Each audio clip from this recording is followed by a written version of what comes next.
Hey, remember we teased last time with Forever Home? Guess Yeah. what?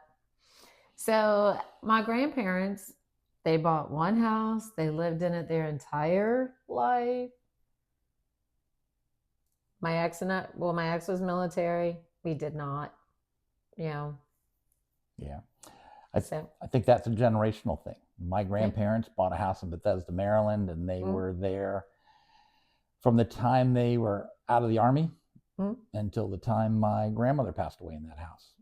So they were in that house for 60 plus years. yeah.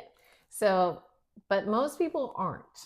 And most people are going to have 4 to 5 houses, and so with military life, that's a whole different situation anyway. But when I moved to my last house, I thought that was going to be my forever house.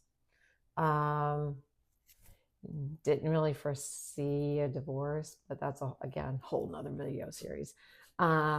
So I was there for 13 years, and that's why I thought that was going to be it. When we bought it, I was all excited. It had the first floor primary bedroom and bathroom, washer and dryer were on that level. I figured as I got old and feeble, I didn't have to deal with stairs. Yeah. But The best laid plans.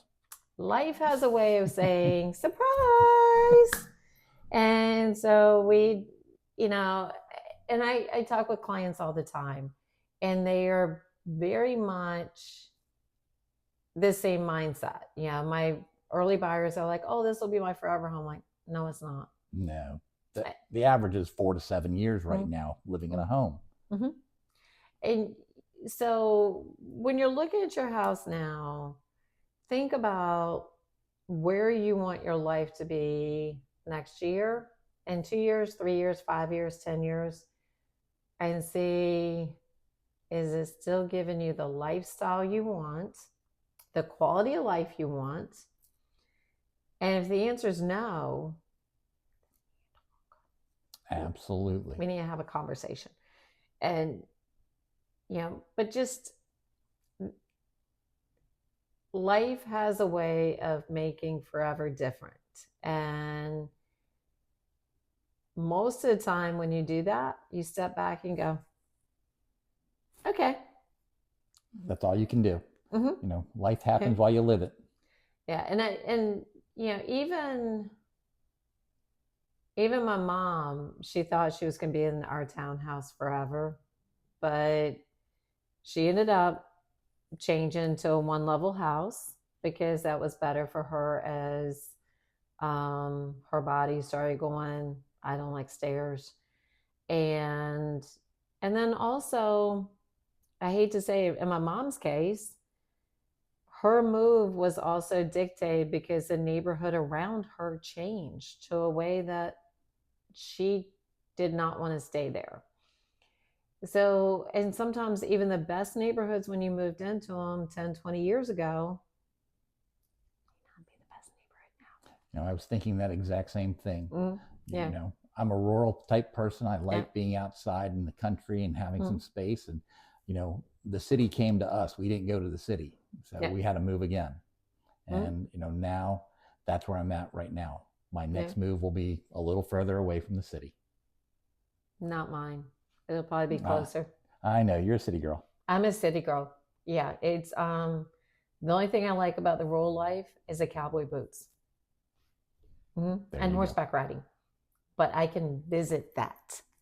So my next house is either going to be on the water. Well, let's just face it, it will be on the water. Mm-hmm. There you go. I want to walk outside with my glass of wine at the end of the day and just stare at water. I want to walk outside with my cup of coffee in the morning and stare at the water. I think she knows where she's going next already, guys. Mm-hmm. Yeah, but it still has to be Uber to my social life. Yeah, because that's just the way this girl rolls. So, but again, take a step back. Forever houses were good for our grandparents. And I don't know if anyone else who's stayed in the same house that long. No, not anymore. It just doesn't happen that often. Our lives are too fast moving, and our children don't want to stay close to us anymore necessarily. They like to live their own life and spread their wings. Yeah, I wish my daughter would stop spread, you know, having her wings quite so spread. I'd love to have her home for Sunday dinner. Just so Morgan, if you're listening, it's a guilt trip. It's a Southern mom, still Catholic mom, guilt trip. And I am good with that. See, and I wouldn't do that to my daughter, put that guilt trip on her to come home from North Carolina and spend some time with her dad. Yeah. That's no. just not me. So, but we appreciate you. And so next time we're going to talk about monthly stress. And yeah, that's a big one. So stay tuned.